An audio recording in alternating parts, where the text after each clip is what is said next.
In other countries, like America or Canada, a bigger share of mortgages are set at fixed rates. People with fixed rates are protected against the direct effects of an interest rate rise, but will still feel an indirect impact. Higher interest rates mean that mortgages will become more expensive.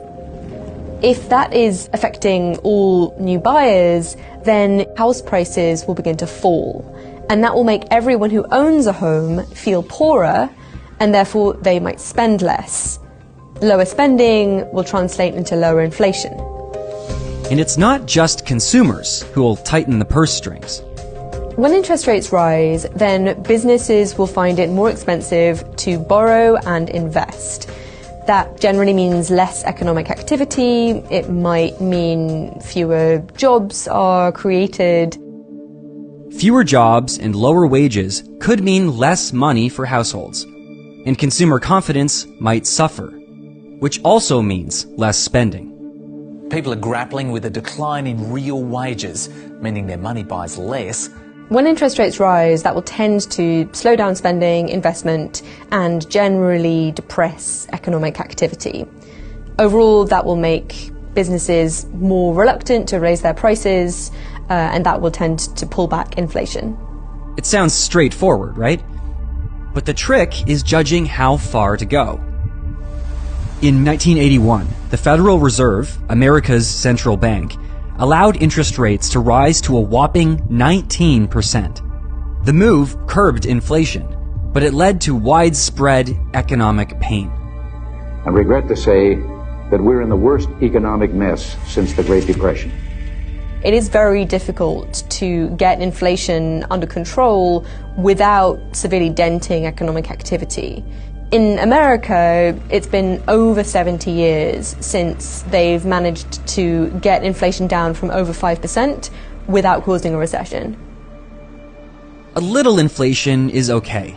It keeps the economy moving at a sensible speed. But inflation staying high for too long is a problem. Higher prices means employees will need higher wages, pushing up costs for businesses. That could drive up prices further, potentially leading to an upward spiral of wages and prices.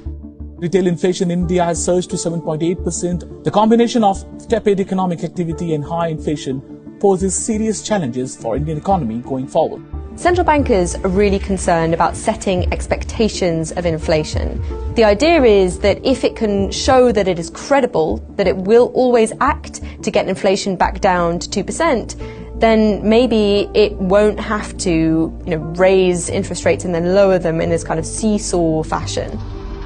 Raising interest rates can slow an economy right down. The trouble is, the brake pedal has a delay. It can take as long as 2 years to see the full results from interest rate changes. Central banks know this, so when they set interest rates, they're actually trying to read the road ahead. But predicting the future isn't easy. The problem is, it's difficult for the central bank to work out whether the inflation will fall back on its own. And even when central banks do get it right, they might still cause a crash. It may be a blunt instrument, but raising interest rates is still central banks' main tool for taming inflation. Central bankers would say that yes, raising interest rates can be painful. Slowing down the economy is not fun, but it's worth it. It's worth it to get low and steady inflation so that in the long run, you don't have to think about it.